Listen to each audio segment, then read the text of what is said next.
feel like the word iconic just really resonates with our style and just keeping things simple and functional. It's been really amazing to be able to do the full service design and build.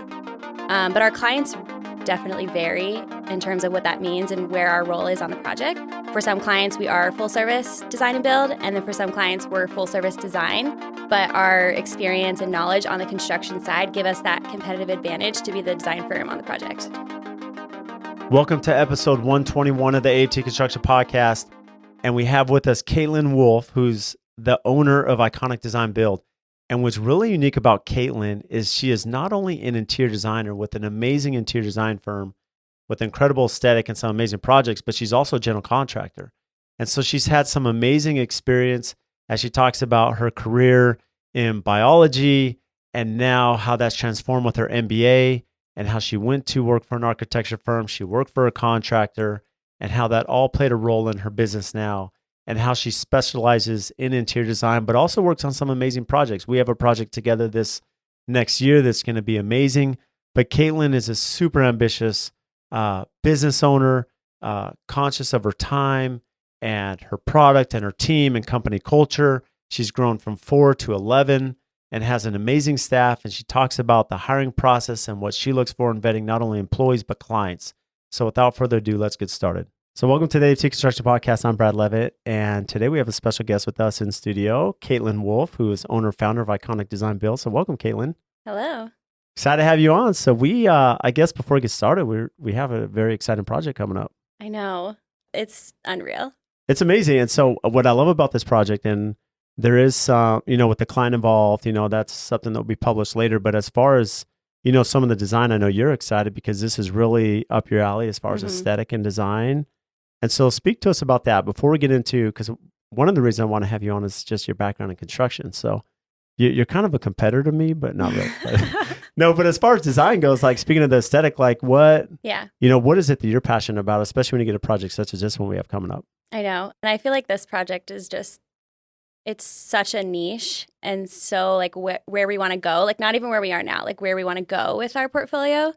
So for me, and because we're so early on in the project, in the design phase, it's almost like it hasn't hit me yet that it's really happening because everything about it is just going to be amazing in terms of just the materials and intention behind the home. So it's interesting because when you think about that, and I've spoken with a lot of guests about this, when you're thinking about marketing, branding as a company, like it's all of us are passionate about a certain aspect of our job, right, or in our career. And even though it doesn't mean you're not passionate about other design styles, right, or aesthetics, Katilyn, and your team, but there's certain ones that really like capture your attention, right? Like this is where I'm going. They like light you up. Like you feel an emotional. And I think I was thinking about this recently, like in terms of finding my style and finding my aesthetic. I feel like I found it based on like my emotion on how I reacted to something. I would look at something and be like, wow, like I am just like so amazed by that. Or you look at something and it's beautiful, but it doesn't like light you up. And so like that aesthetic that we're really tailored to, and that's just what I love. So explain what it is for those listening. Explain the style and aesthetic that this house will be, or at least some of the themes in it, so that they understand really what makes you super excited about this one. It's very organic. So we're using a lot of natural materials, which is what we love to do. We love the desert. So there's so many desert tones coming inside the home, but it's going to be so connected with the desert itself as well, just, with floor to ceiling glass. So I think that just that connection to the desert is huge for me, especially because I love the desert. I love spending my own, time outside of work in the desert. So that's just a huge component. And then just really clean lines, keeping things very simple but functional. So, there's just intention behind every single thing. And then a lot of texture, just a lot of layering. So we're excited. Yeah. And I know from the building side, from board form concrete and poured in place concrete and rammed earth, there's some unique finishes that, that we're going to be doing with the architect and yourself, Katilyn, that I'm passionate about. Like I love projects like this. And, it's, as you mentioned, there are some urban elements, there's some timeless elements, some European influence on this one. So it's really unique. And it's something that challenges me as a builder that I love. That's the fun part. Yeah. So from your side, what's interesting is you alluded to this to the beginning is it's like, well, this is really one of those projects that really aligns with where we want to be as a company, right? And so when you think about your marketing strategy, it's not just marketing where I'm at today or what I've done, but it's also where I'm going, right? 100%. I'm my own worst critic and I love our portfolio. But for me, like I'm always thinking ahead and all the projects we have going on currently that are not finished and completed in our portfolio. So it's like what you see that's completed is, stuff that we've been working on in the past. And so it feels like it's, moving in a new direction. So what's interesting is, okay, we'll come back to the design side because I think we had to kick off there so they understand your talent there. But what's unique is you have your own contractor license. So how did that come into play, from an experience side, the value proposition? Like what was the thinking behind that? Yeah. So when I first started my business, I named it Katie Mac Interiors, which I hate. So Katie Mac, huh? I hate it so much. It's like polar opposite of iconic design and build, right? Yeah.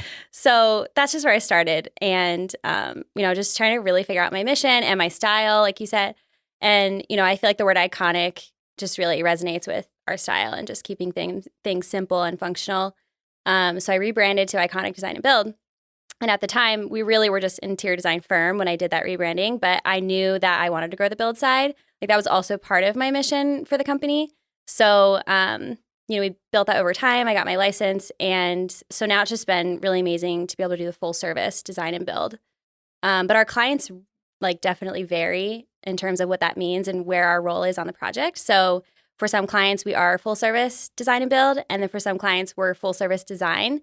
But our experience and knowledge on the construction side give us that competitive advantage to be the design firm on the project. See, I was just going to ask you because, in my opinion, there's a lot of benefits, right? To have a designer that understands my day-to-day, right? That understands the complexity of building. Mm-hmm. And I would say that, fortunately for me, most architects and designers that I've worked with understand to some extent, right, what we're dealing with. And so they want to make sure they're creating something that's feasible, that's achievable, that we can do and perform, right, in a timely manner and within budget. So, but for you, I mean, beneficial, like you actually know. Yeah. It's not one thing just educated because you have years in the industry. It's like you're actually doing this. Mm-hmm. So I mean, speak to that, just how that's influenced maybe your design and especially with your team. Yeah, we're really providing the design deliverables for the project to be executed.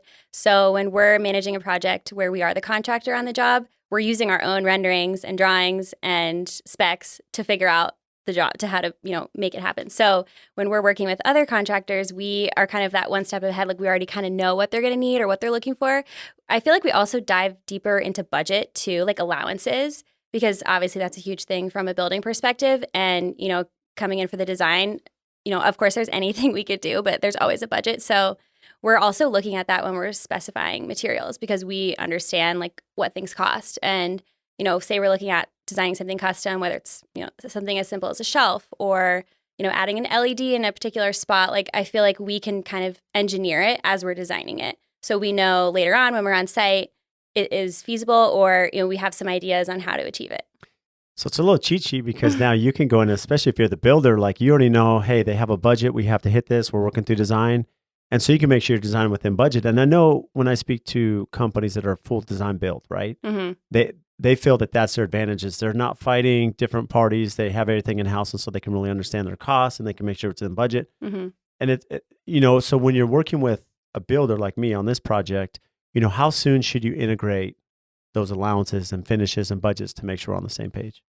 Yeah, I mean, as soon as possible, that's going to help us. I don't want to design something that's going to be way out of our client's budget. So, there's always value engineering towards, as you kind of get down to the details, but at the same time, we want to design something that is going to be amazing. And so sometimes, we will push boundaries and we know like, okay, we're going to show you something that's definitely going to cost more, but, we feel like it's the best for these reasons. And sometimes our clients, will go for that. But I think budget conversation is like the sooner the better. So how does this aspect work? When you're as busy as you are with design and the creativity that goes behind it, now you're managing trade partners and vendors and suppliers and install and the fun stuff that we get to deal with, right? So how does that work just from overseeing that from a company dynamic? Because at some point you have to take a breath of fresh air and have some free time, which is not realistic, but... Yeah, so I could say it's literally all about the team. Like I couldn't do it by myself. When I was doing it by myself, it was crazy, but I needed to do it by myself, I feel like, to just see. When you're first starting and... Yeah, like I was, managing the full design, the full, marketing and the full build. Like I was managing it all myself with basically just like helpers. But now I have like a team that manages things, and they worked alongside me for long enough to like know how my brain works and, to be super familiar with our subcontractors that we vetted. And so like that process it's been able to happen because I have an amazing team. So speak about the vetting process. How do you vet, trade partners, subcontractors that want to work with you, work with Iconic Design Build? How's that process to know that they're actually going to be able, whether it be painting, countertops, cabinetry, they're going to be able to perform to what you need? Yeah, I mean, most of the people we work with, I've worked with since I started because, I mean, that's just relationships are everything, and they'll always have your back. And I feel like too, because we do design, we design all the construction projects that we're managing. So they've kind of learned how we like to design things. So you'll see some similar elements with, like I said, shelving, LEDs, plaster techniques. So our trades get more familiar with, because we've done maybe similar materials, but in a different way. And so it's like we've perfected it every time, So I think just the more we've worked with them, the better. And I can relate because it's not just a style, but as you said, there's protocol, right? There's systems, processes. That's what's made you successful. And any company that wants to be successful, they have to understand how they get from A to B. And I'll give an example. I remember I was taking I think it's an English class actually in college. And I remember they said you have to create instructions, right? And so like how to do something. And all of us have like put together like whatever it is, IKEA furniture or maybe Christmas, we're putting together kids' things. And you read these instructions and some are really good and some are really bad. Yeah. And so by building it yourself, you're like, this is actually a lot harder to put together something laid out where people can understand it. But, as you're successful as a business and you're laying this out with your trade partners to understand, okay, when Iconic Design Build or Kaitlyn's involved, like I understand, if we're doing LED and we need to hide it, and there's, whether it's be underneath floating shelves, like they understand what you're asking. And so it's a lot easier because that repetition and training and the how-to now makes sense. Yeah. And like let's say our electrician will come to us and say, hey, like we have this new kind of LED. I think it's going to work perfect for, all these applications that we keep doing, and it's going to help this and that. And like they want to perfect it with us, and then we know when we're doing the drawings in 3D and we're mapping out the dimensions, we know we have to put particular details on there that's going to help everyone be successful. See, I love that because I think one of the big disconnects that happens in the industry is, construction is so slow moving, right? Like information in, information out, like having people who have been doing a certain method to change and new information, new technology is really hard to integrate at times. But the advantage there, because you're so hands-on, Katilyn, is that yes, as you're working with like LED product and how that evolved, and they say, hey, there's this new product, it's gonna be easier to install under cabinets, or maybe if we're trying to, have some uplighting on a countertop or something, they're going to come to you with not so much a lunch and learn where you spend a lot of time. No, hey, here's something I'm using that would be a shortcut. And you're like, okay, I can integrate that. It's pretty easy. Yeah, we definitely lean on them a lot for that knowledge. So from your side, from the building side, do you feel, in your opinion, having done the build yourself, what makes a good relationship with the builder? Like what makes a builder really successful for you in a partnership when you're not performing the build? And I'm sure you have a lot of advice because you're doing the build yourself. So yeah, I think like the biggest thing is being a resource. So like there's always gonna be questions that come up no matter how detailed your drawings are, because, once something's framed, there's gonna be an inch off. Then you have to figure out where does that inch come into play. And so I think just being accessible for questions and if you do have to whip up a revised drawing, like being able to do that, or being able to meet on site and troubleshoot something. So I think, being a resource and just probably providing as much information as possible up front when the builder is figuring out, all the pricing of everything. So that way it's not like a surprise later, like where there's all these different changes or things that, you didn't know were part of the scope. Like it's just giving as much detail as possible down. I mean, we spec everything from like the grout color to the toilet paper holder before they even break ground. Like it's kind of ridiculous when you think about it, because you don't really need those decisions. But I mean, why not? Let's just get it all in a plan. Yeah, but if I interrupt you, I think that's super valuable because when I look at the projects in the past, yes, I mean, some designers, they want to sit there with the grout chart, they want to see the tile, how's it looking, this lighting. I can understand that, but at the same time, when you think about the complexity in the house, a project that you're doing or I'm doing, there's a million decisions that go in there, right? And there's so many products. And so the more that we can decide up front, it's just more efficient. And I just had an interesting call with the client over the weekend, and they were like, hey, Brad, So I'm coming in late. Preferably, it's kind of like the project you and I have. We have the architect, we have Katilyn, our team, and we're working together to create this project, and we're going to be off and running. This one, the client had already went down the road with the architect. They're hiring a designer in March. And so like, Brad, we can't wait. We want to get started. I told them, hey, time out. Like, you're going to be much better off even though you have permit if you want to start now. Yeah, I understand the excitement. But if you wait till June, this gives us a little time where we can sit down with the designer. We can integrate all their specs and make sure it works. Yeah. So you're going to have economies of scale. It's going to be built quicker, more efficient. Yep. And you're going to like me by the end of the project, right? So that's the key, because unless we do that, like you're saying, to that detail, we can't be successful. Yeah. You can't skip steps. You're just going to be backtracking and it's going to backfire. And I love that you do that, because the most success I've had, which I know you do this, Katilyn, with your style, is that, you're creating the design book. You have all the details you mentioned. You have all the dimensions. You have all the product specifications. You have the grout colors. Everything's decided. And so before you kick off the project, what's nice for me is my team, we can sit down with you and, say, okay, Brad, here's a design book, right? Here's A to B. This is what the house is. So as we have questions, as we're going to bidding, essentially everything's been decided or communicated before we even get that on the street for bid and, before we even break ground. And that's because also too, like, we understand that from the build side, like, because we're doing estimating on our, remodels. And so, we know one simple change can affect labor and material, and it's a domino effect. So why do you get licensed? I mean, honestly, like, I think I go home and I think about how complicated life is as a contractor, and I love it. Like, don't get me wrong. I hope that doesn't seem that way. It's just incredibly challenging, right? Yeah. And I'm thinking, people always say, hey, Brad, why don't you do design or architecture? I'm like, I got my hands full of build. Like, I just want to work with good professionals, but you've taken the whole spectrum here. Okay. So from what I've seen, what I'm familiar with, a lot of companies are a builder or contractor, and then they have in-house designers. I haven't seen as many full-service design firms that have the contractor's license, like from the other perspective, right? Because we're definitely more of an interior design firm. Like, we don't construct other designs. We do all of our own designs, and then we decide, does it make sense for us to manage the construction too? So, like, it's almost just like an added layer, an added service for our clients. And I think that's how I was really like imagining it. Like, it's almost like a benefit for our clients to have one point of communication if they want, a remodel and furnishing. So really, our entire construction side of our company is focused on remodels. So it's not new ground construction. It's not much added square footage. It's really cosmetic remodels. So, I mean, we'll do a 7,000 square foot remodel of a home. It's still a big remodel, but that has been just beneficial for our clients, especially people with second homes. And they just want one point of contact. We're able to design all of the finishes and then design all of the furnishings. And then while the construction's going on, we're procuring all of their furnishings and we're laying out those final days. So, like, we're timing it so that, we know construction's going to be done around this time. We're going to have to get it cleaned. Then we're on site with the movers. We're filling it with furniture. Like, we're just like seamlessly doing that whole process. Yeah.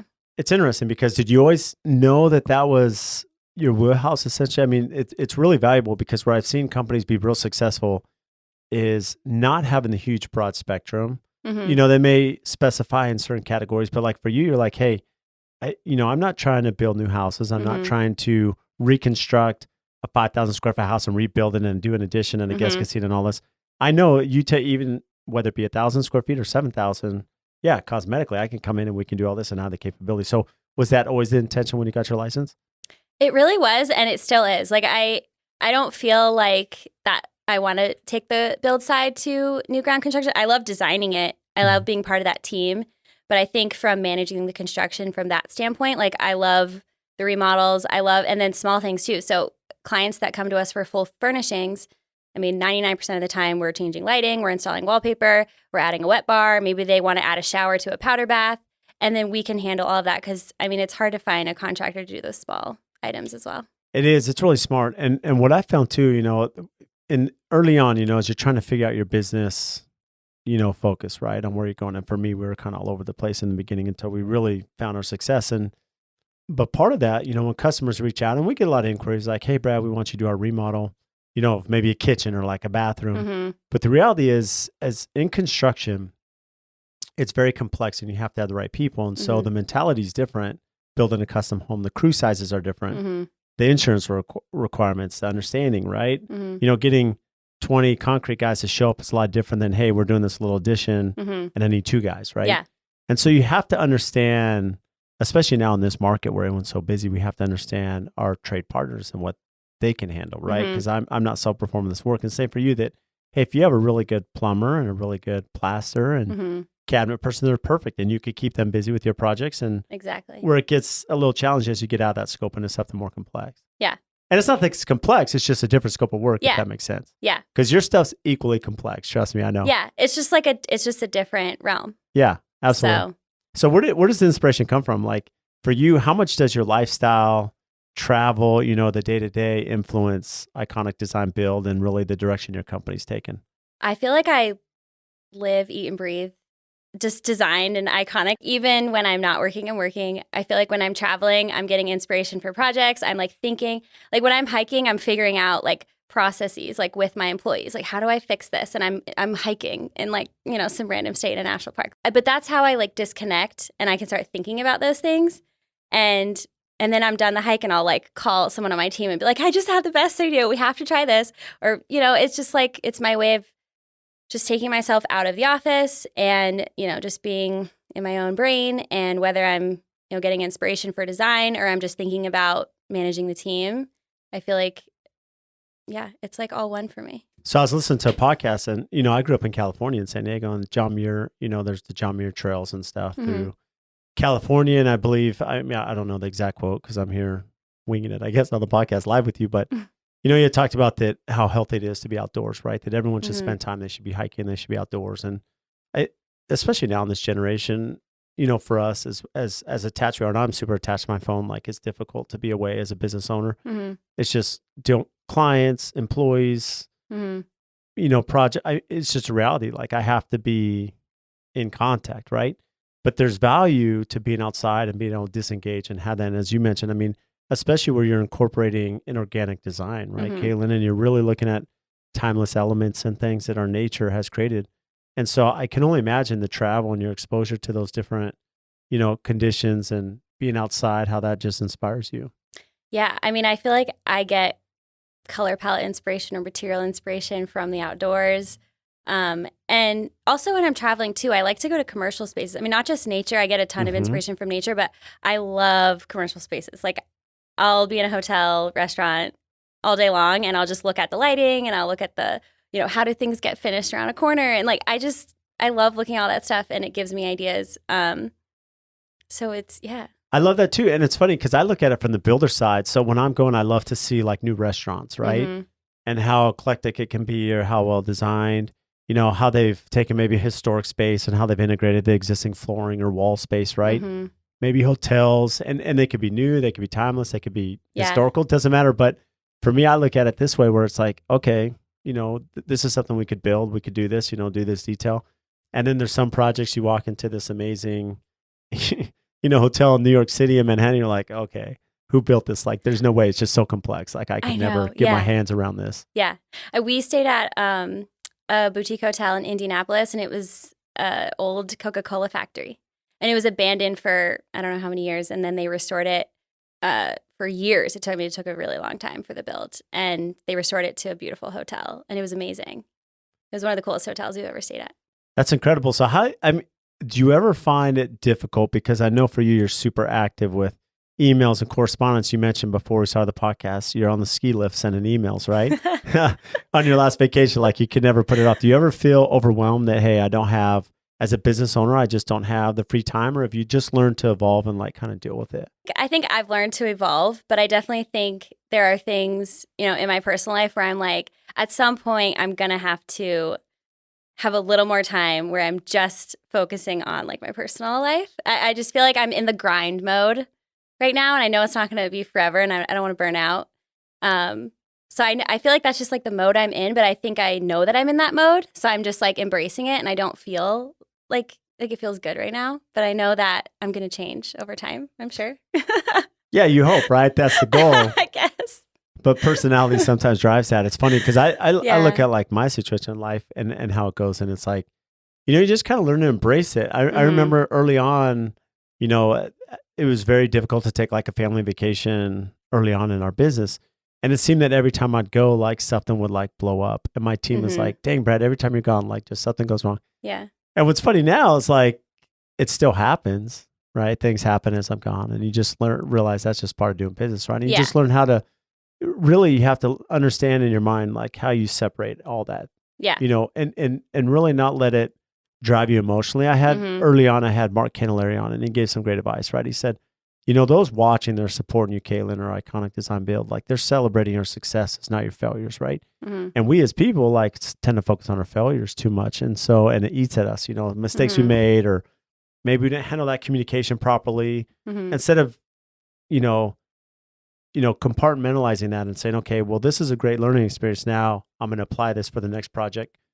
And so I know today, like AFT is better than we were yesterday and the week before, right? Because we're compartmentalizing, we're learning, we're understanding, and we're making sure that the team understands these mistakes. Oh, yeah. And so we've grown our team. Like, so last March, there was 4 of us, and now we have 11. Oh, my goodness. So just think about that. Like, I don't know, is that like 1 a month or something? So, yeah, we've grown. And so, you know, every time we've brought on someone, and we, you know, it's all the same people. We don't have like high turnover. We've just grown our team. And which is funny because I feel like if I do bring on someone new, then a vendor or something will be like, oh, is that other person not with you anymore? I'm like, nope, like they're still here. Just multiplying. It's just different roles. But yeah, so I think, you know, when we're looking at, we have a business coach that helps us with planning. And so we have an organizational chart and we're looking at who's the next hire, what's the current pain point, like where does that next person fall into play? And so we're looking at who that next hire should be and what their role should be. And I think when we're looking at that, we're like so excited about it. And we're like, we need more help. This is going to be amazing. And then there's so much that goes into creating a new role in a company when you already have a system. Because you're changing the system. Everybody's role changes in some way. Right. And then you're trying to perfect it.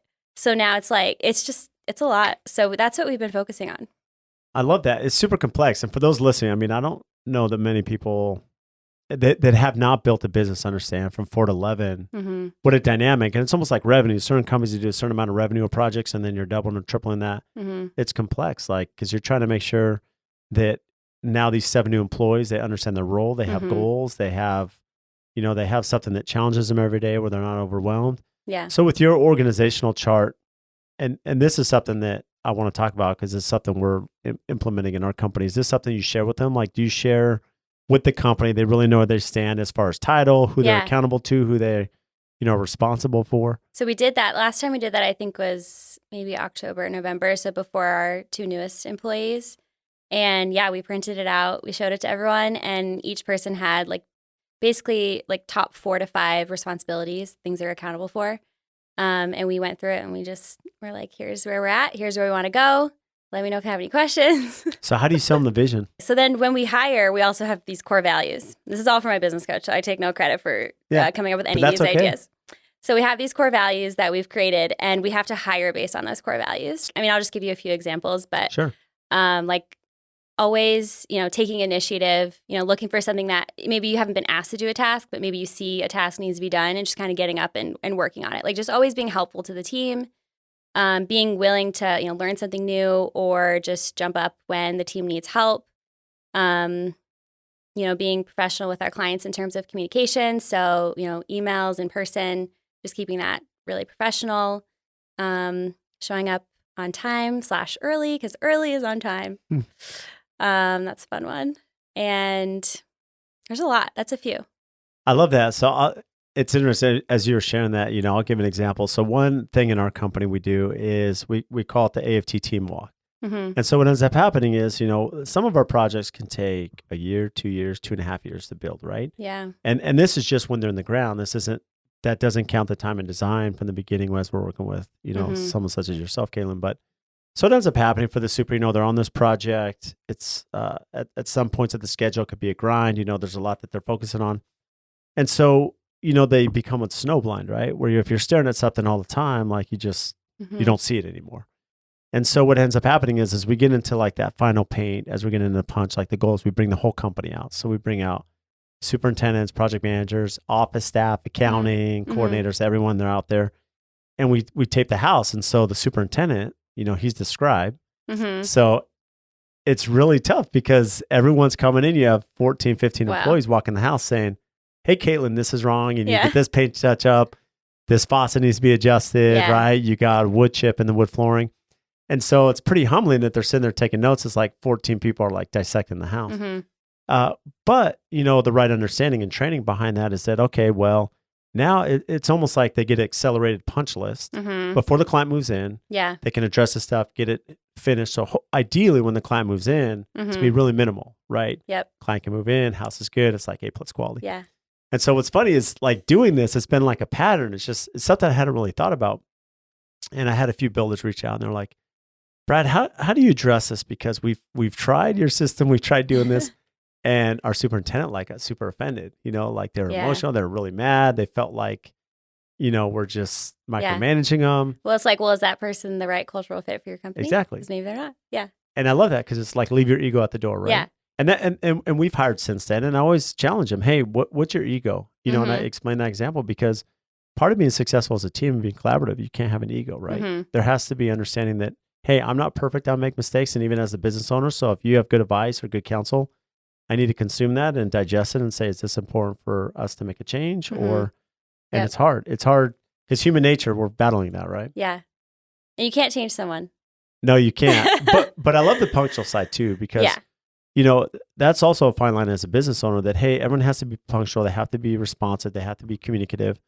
At the same time, as an employer, it's a little difficult because you have employees that don't have, even though they may love the brand and love the business, they don't have the same commitment you do, right, Katilyn? That you're on the ski lift emailing somebody. Yeah.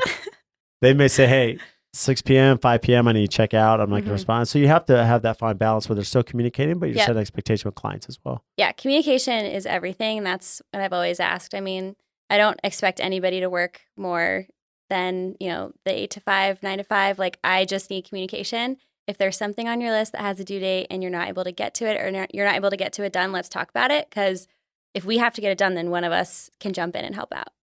So, and I love that you share that because another thing early on, we'd have an employee that would take a vacation, right? And what's really tough about being in the field, as you know from being a contractor yourself, is that you have to be in the field as things are being installed. Like you have to check this. So not having someone on site can be a big issue legally, especially for safety issues and quality.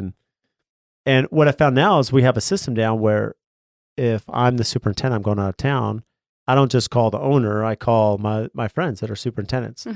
Hey, Paul, hey, Andrew, hey, Spencer, I'm going out of town.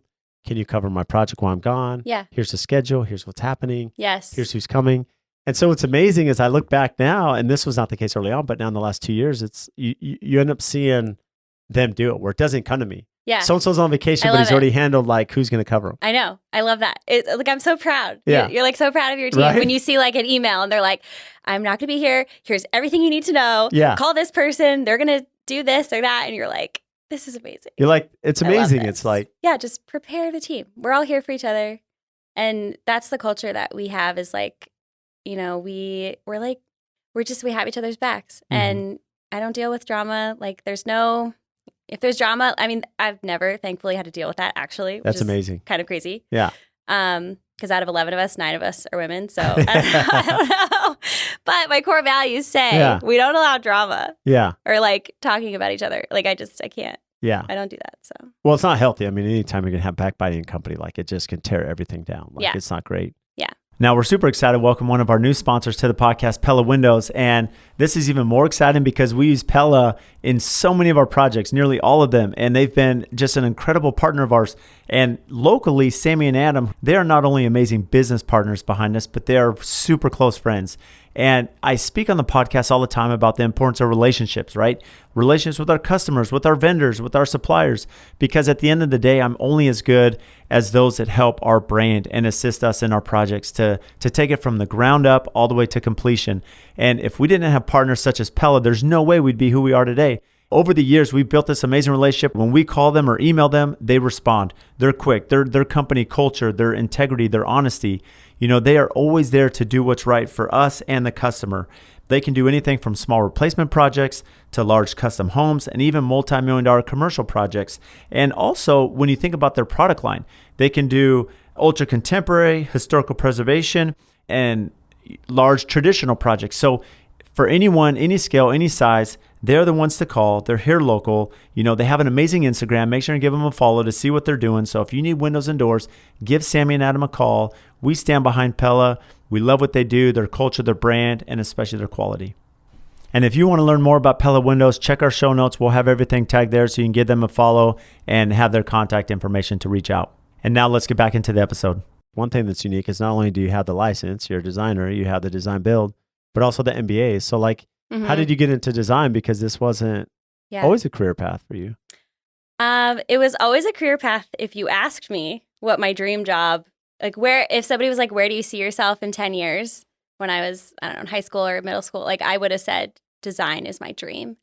But it wasn't what I was going to school for, because at the time I just didn't have any mentors in my life. I lived on the East Coast. So I just felt like I was kind of following that path. I was almost embarrassed by it, to go to school for it, I think. I was embarrassed. To go to school for design? Yeah. everybody knew I loved design, and because I did it as a hobby, and I would just, I just always incorporate it. But I think I was embarrassed to actually say I wanted to do it as my career.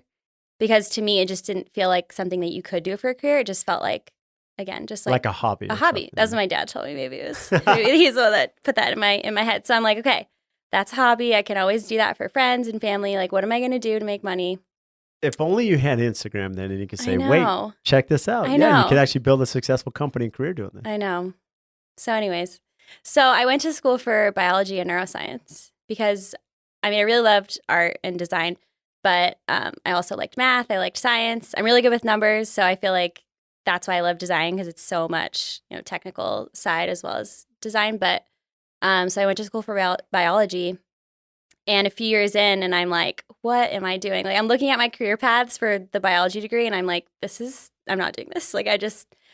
I never met with the guidance counselor to figure out what I was going to do with the degree. I just never did any of it, because I was just I knew I wasn't going to do that. So anyways, I kind of had to figure out what was I going to do. I knew I wanted to do design. I didn't want to switch majors, and because I would have had to switch colleges and been in school because my school didn't have a design program. Mm-hmm. So I'm like, okay. And I took biology and neuroscience courses. I took physics and organic chem and all those hard classes. And I'm like, I have to finish this degree. I've come too far. So I finished my degree, but I applied for the MBA program at the same college. So I was ahead in my classes a semester, so they let me overlap my graduate degree with my undergraduate. So I started my MBA in my last semester of undergrad, and it was seamless because it was the same school. And I knew, because at the time too, I also really wanted to own my own business. I don't know, it was just something I always wanted. I just thought that would be amazing. So I thought, I've been on all these science courses and I've had no business courses. So I'll get my MBA and see where that takes me. That's incredible. So from your MBA, what's unique about the MBA is, as you mentioned, especially being an entrepreneur, and that's been natural in you. It's been innate from, as you mentioned, you've always had that desire. How does an MBA prepare you to run a business, especially understanding how to read a balance sheet, how to understand financials, which is something that most of us struggle. Yeah. I should say, as an industry, right, is running the business. We may be good at our craft, but understanding the operations and cash flow and projections is really difficult. Yeah. I've always loved math. I love figuring things out. I love solving problems, which is good for design, but it's also good when you're a business owner. So I tried to keep myself as organized as possible when I first started, when it was just me, but you only have so much time in the day too. So you're kind of just doing as much as you can. You're learning too. I feel like there's stuff you learn in getting your MBA, but there's a lot you learn just, starting your own business too. But I feel like getting my MBA was important because I learned a lot about managing people. I think that was important. And then, just the finance and the accounting side of things. I really enjoyed that. And then my senior project I did on the interior design industry. So, and again, because what did that entail? Just studying the industry and how to start a business. They make you do a business plan and all that kind of stuff. And again, I knew that's what I wanted to do. So I did that. But while I was getting my MBA is when I got my first job professionally working at an architecture and interior design firm. So I was working there and getting my MBA, and I was like, okay, this is 100% everything that I want to do. So you have the architectural background. Mm-hmm. So how did that influence now MBA, general contractor, and even having that element? I know. That's another element. So I worked in an architecture firm, but I was really on the administrative and design it was an architecture firm and an interior design firm. So I was really hired on the administrative side and the design side. So my role kind of in the architecture side was really like I would organize the CAD files. So I learned how to use AutoCAD when I was working there. You know, and I'd help them if they needed something. So I feel like I got more familiar with it. And again, because they were an architecture firm, you know, a lot of times the interiors were kind of all in one with architecture. So I was able to be in a lot of those conversations. That's incredible. And it just blows my mind because I go back to the example you gave about the MBA. One of the advantages is that, you know, you learn how to work with people and collaborate and manage, right? Which is really important as a business owner. Mm-hmm. And, you know, when I speak to a lot of people saying, hey, should I go to college? Should I go straight to the program? Well, now we're at a point in society where not everyone has to go to college, right? Mm-hmm. Where, you know, for my generation, it's like, you got to go to college, like, or you won't be Mm-hmm. successful. No one's going to hire you. And that stigma's been lifted where no, there's a lot of actually great professions you can have without the degree. Mm-hmm. But I'll say one of the advantages of the degree at the MBA is you are challenged, right? And I was talking to my brother-in-law about this, that, you know, one thing that's missed is the collaborative effort where they're assigning you Katilyn as a Mm-hmm. team and you're working with people that maybe put Yeah. some effort in, they may put a lot of effort, and you're trying to manage them. You're trying to do these group tasks, Yeah. group think, and Mm-hmm. it can be challenging, but you learn life skills, right? You're learning how to manage people and work through that, which is something that you have to do on day to day with your team. Mm-hmm. Yeah, I feel like it's not even necessarily what you learn, because a lot of that you learn on the job, I Mhm. think, in a workplace. But yeah, I think it's kind of those skills that take you in the right direction. So then from there, as you now are working for the architecture design firm, is this back east after? No, this was here. So it's here. Yeah. And then how's that evolved to? Was the plan always, hey, I'm going to have my own company? And you alluded to that by saying the MBA, but is that always the dream? And did it happen as fast as you thought it would? Yeah, I mean, I think I always knew I wanted to start my own business, but I wanted to get experience. So, you know, working in the architecture and design firm, and then I worked for, you know, construction companies. So I wanted that experience before like really, you know, going full time on my own business. But I was also growing Iconic in terms of interiors and the design side while I was working in construction. So, you know, I was working full time, probably like 60, 70 hours a week, and then growing my own business too. So I've just always worked a lot. That's amazing. And it hasn't changed. And here you are. Yeah. But now I can do it all. Haven't laid off the gas yet. And, you know, towards the vision. So what are you excited about? I mean, as you've seen your team evolve, I mean, 4 to 11, I mean, talk about that transition. Just, yeah. you know, you mentioned the core values when you hire someone, you know, what keeps you up at night when you think about owning a small business, right? And now you're responsible for 11 livelihoods Mm-hmm. and, you know, their well-being and stuff. And so, you know, how does that work to manage, you know, jobs and flow and projects and making sure that pipeline's there? Yeah. So project management systems, team meetings. I mean, and I love change. And I think like I'm always the team's like I come in and I'm like, guys, okay, I know we just talked about this, but we need to change it this way. Or, you know, I mean, I won't do that if something's working really well, but like if I see a pain point or like I think about it later and I'm like, okay, it makes way more sense. Cause I'm also thinking about the future too. Like I'm like, because I'm thinking about scaling. I'm thinking about continuing to grow the team on how do our processes scale. And so there's certain things that we're doing right now that I know are not scalable that I'm trying to fix. So, and that's just like the project management side of things, like, because there's so many, like, we all play a role in every project. Like we're all touching every single project. So when you think about that, it's like you have to define the roles, who reports to who's responsible for that. Otherwise, we all think everyone's responsible, you know, for everything. Yeah, and it doesn't work. So yeah, I think we call it swim lanes. So we're just figuring out everybody's swim lane, and then we all know how to work and communicate with each other. So is this written down or is this just kind of communicated and people understand? No, we have it written down. So we talk about the swim lanes with everyone, and then every time we bring on a new employee, we look at the swim lanes and say, how do we need to adjust those swim lanes? And then the cool thing is when we bring on someone new, we can usually add new tasks to their plate that nobody was doing before because nobody had time to do it before. So then it's like we're just elevating our process. Like, you know, little things like I really want to do is like client gifts. I've never had the time to like buy a client a gift at the end of a project. Just like little stuff. Yeah. Like we didn't send holiday cards this year. And I'm like, dang, you know, it's like those are things that just like random things like that I know I want to improve the client experience. I want to improve the client onboarding process when someone reaches out to us for the first time. I want them to have the best impression ever, you know? So how does that look now? If someone reaches out to you, what's the channel to be vetted out? Yeah. So we just revamped this entire process, actually, like in the last few weeks. So they go to our website. We have a questionnaire on our website. It's pretty short, straight to the point, asks you some basic questions. We get that information. If we feel like it's a good fit from that information, we'll send them a more detailed questionnaire. So that gets a little bit more detail about their scope, what they're looking for, their aesthetic, their timeline, their budget, things like that. Once we receive that second questionnaire and we determine as a team, so a few of us get together and say, okay, we want to move forward. Let's set up an initial consultation, initial meeting, or maybe, they just want additional questions about budget, or, they just have questions before they want to set up an initial meeting. So we'll reach out, we'll set up that initial meeting.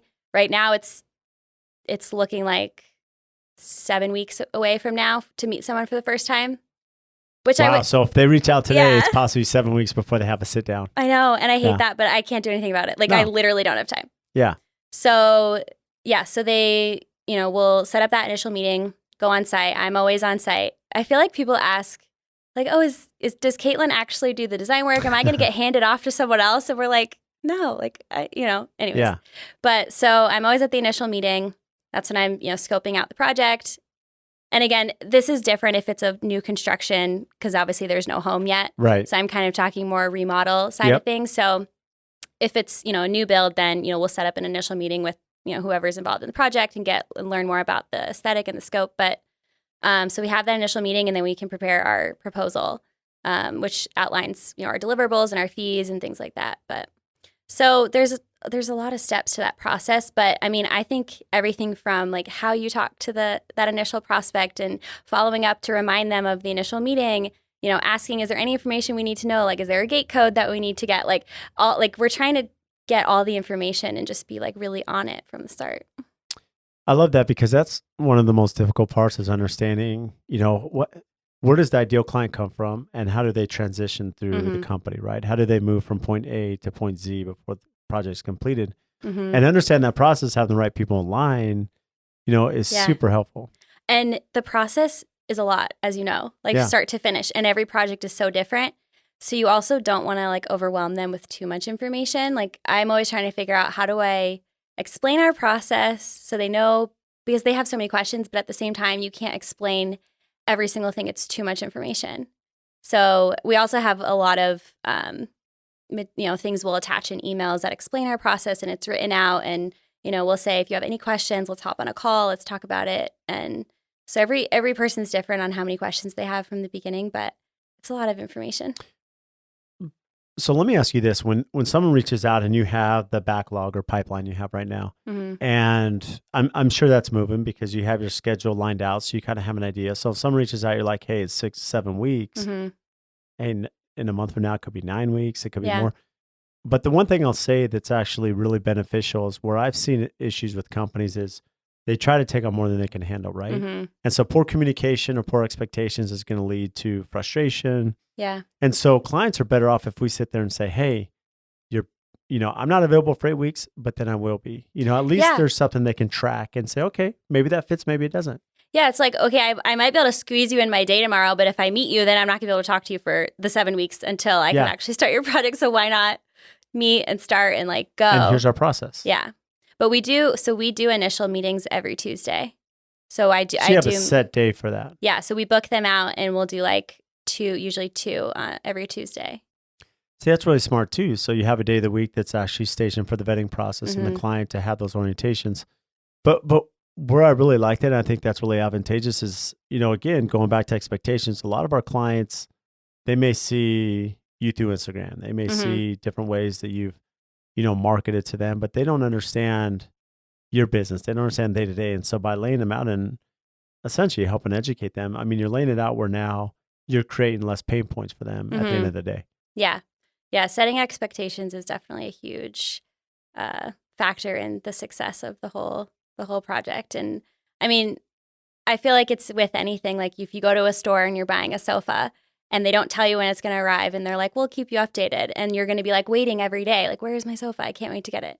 But then if you go to check out and they're like, it's handcrafted and it takes 9 weeks because we're sourcing this from here and we're doing this from there. And you're like, okay, like kind of sucks, but I can wait 9 weeks. And then they wait and it's fine. It's like you just have to tell them that information, like why the timeline is the way it is. It is funny that way because like human nature, as you think about that, for me, it's the same way. If I'm ordering something and say, hey, it's going to be 12 weeks and it comes in 12 weeks, that's great. If you tell me 4 weeks and then it takes 12, like, it's expectation. Yeah, it's a problem. And so, for you that you're given that timeline, 7 weeks, I mean, that's actually going to help you as a business. So from your side, Katilyn, I mean, what do you see as the next step? Like you're here now, you've been tremendously successful. Like you've built this amazing company, you're doing general contracting. Like what's next? Mm-hmm. I mean, I really feel like I'm tightening up all of our processes and our team because, as you know, we've added a lot of people. And so I'm just like, really, like I want all of our process. I want to be a well-oiled machine. So I feel like that's the zone I'm in right now as I'm just like refining. I'm calling it project refinement. I'm just refining as much as I can. And yeah, I mean, I just want to continue to grow and our portfolio and the project that we're working on is definitely in the direction that I want to continue to go in. How's your marketing strategy changed from the very beginning to now? Like how involved has marketing and branding been? Yeah. So I manage all of my social media. You do it yourself? Yeah. So the posts that go on, I'm figuring out what to post. I write all the captions. I'm on the stories. So that's all me. And that's been me since day one. But I would say, I've spent more time physically like networking with people in person, like meeting people. And I love that. Like I love making connections and just meeting other people in the industry. So, and I think just by having a bigger team, I've been able to dedicate more time to do things like that. So in-person networking, we've been picked up by some different magazines for editorial features. And I feel like that's kind of snowballed into other opportunities like this, around the podcast, like stuff like that. So I've just been kind of looking at opportunities and maybe even, reaching out to different magazines and kind of, instead of just waiting for them to find us, like let's send our work to them. So from your side, from social media, you're managing yourself, Katilyn. So what platforms have been most beneficial? I mean, Instagram, definitely, for sure, where we can be on stories and post on the grid. And yeah, we get a lot of our business comes from Instagram. I would say like the design build side, like the remodel side, because homeowners are finding us directly. And then in terms of, working on the larger projects, it's a lot of that in-person networking and just kind of the credibility we have, within the industry and locally. And so Instagram for sure. I mean, we have a house profile, we have a Facebook, we have a Pinterest. Pinterest I'm trying to get a little bit more into on how I can. It's hard. I haven't figured out Pinterest yet. Yeah. I don't know why it's so confusing, but I mean, we have a lot of, impressions, follows on there, but I don't know how that translates into people finding us, on Instagram or our website. So Instagram's number one. So how much time do you spend on Instagram a week? Gosh, doesn't your phone tell you that now? Yeah, it does. But oh my God, I don't know. Probably an embarrassing amount of time. But I don't spend a ton of time. I probably do mindlessly scroll. I say that I don't, but I definitely do. But I'm usually like, I need to post. But it's more targeted, like you're focused on what you do. I mean, like everything on my feed is like interior design because I'm looking at inspiration too. So I'm scrolling and looking at different, I follow a lot of different architecture firms all over the world. And I love that. But I'm usually just figuring out what to post on my grid for the day. And then I'll try to get on stories, whether, I'm on a job site or I'm at the office or, we have new professional photos that we just got from a new project. So I'll try to share all that on the story. So do you do the photography yourself? Do you outsource that professionally? I mean, how does the photography play a role? Yeah, no, photography is huge. I don't do any of the photography myself. I don't think I've ever posted a picture on my grid that I took of an interior like not project. From your iPhone, yeah. No, because I can't. Like the lighting is not right. It doesn't look like the actual space. Doesn't do it justice. So I'm trying, sometimes I'll post like a progress photo, but most of the time it's like a finished photo and then we show like a before and after. So we have, architectural photographer that we use for all of our projects. I've been using the same person for years. And then we have a branding photographer. So she does all of our, team portraits, or actually we have 4 photo shoots a month. Wow. Well, we just upgraded. We were doing 1 a month. Now we're doing 4. As a company? Well, it's kind of like, when it was one a month, she would just meet me somewhere and just do new photos of me, whether it's on a project or at the office, or if we needed a couple new headshots, we just did new team photos. But now we're doing 4 a month. So she'll just kind of go wherever we need her to just But are take these photos. like in action, like you and the team in the field, or like what? So what's the thought process behind it? It's like whatever we want. So if we want a serious shoot, if we want an action shoot, it's like whatever ideas we have for that week, we'll tell her, meet us at this place and take photos, and then we can post them on social. And it's strictly for Instagram, or is it for the website too? Some we'll put on the website, but it's mostly Instagram. Interesting. Yeah. When you also just did, I think, end of year, you did like a photo shoot of like individual portraits of the team. Is that yes to update just like the about section? Yeah. So we just updated the whole about section on our website and then got some amazing team photos that I still need to post on the gram. So yeah, it was just so good. We just look the colors are right. We're in the desert. It's just very on brand. So do you ever get pushback from your team, like they're shy, maybe they don't want to be on camera or photography, or how's that aspect been? Yeah, it's so funny. Like, I feel like my team is not on social media at all. Like, literally, like none of them, yeah. Like, none of them are posting. And I'm like, you guys can post. You have so much to post about. No one's posting. Everyone's just working. Is that funny? It's funny. I don't know if that's a core value that I need to add. Like, don't be active. I don't know. I like being, I would like them if they wanted to post more. But like, I feel like I have all these nice photos of my team and none of them have like ever posted them. Like, they're just in a folder and I'm the only one that posts them. It's funny because I deal with the same thing. Like my team, it's, they're active and they follow the main account, which is mine. But I only have one project manager really that's like super into it. Like he does stories and he's kind of an arm that's like pushing anything up to the parent account. Yeah. But the rest of my team, it's been like their goal every year. We sit down, you review, right? Yeah. For like 3 years, some of them, okay, this year I'm going to start doing more content. They do none. Yeah. Same thing. We had that. I had a couple team members say that too. Like, I'm going to try to be more active on social media. I mean, it's hard, actually. You have to like intentionally get used to like, okay, I need to take out my phone and document this. Yeah, to be a creator, I mean, to think, about creating content and photography, it's a lot different, because one of my employees loves TikTok. So like he's on TikTok all the time. And I'm like, hey, you could actually create something like have an amazing portfolio and you're like doing some amazing stuff with us. Like, why don't you do your own TikTok? He's not going to go dance, but. Right. I know. I think those TikTok videos are pretty addicting. There's some funny stuff on there. Yeah. So I haven't gotten Are you on TikTok? That. I'm not. Well, I mean, actually, I just downloaded it like a week ago, but I haven't posted anything. I don't know how to use it yet, but. Yeah, it's a whole different aspect. I'm not a TikTok professional. We have a decent following, but it's not great. It's one of those things, but you can go viral. The thing I really like about LinkedIn and TikTok too, especially LinkedIn, is that you can go viral quickly, right? Things can organically do really well on that platform. And the thing about LinkedIn, there's a lot of professionals, whereas Instagram is still a little pay for play. I mean, if you have really good content, it's going to go. And if you're connected to the right people and they publish your stuff. And so there's still, but we're the same. We still have a lot of clients that reach out to us from Instagram because, that's our biggest, database. Yeah. So what's up? What's exciting for you? What's upcoming as far as, project wise that you have on the horizon outside the one we're working on together? Yeah. So we have a few custom homes we're working on. We just got a new project in San Francisco. Wow. Yeah. So how many are you doing out of state? Do you have quite a few handful. People that reach out? Like a few, yeah.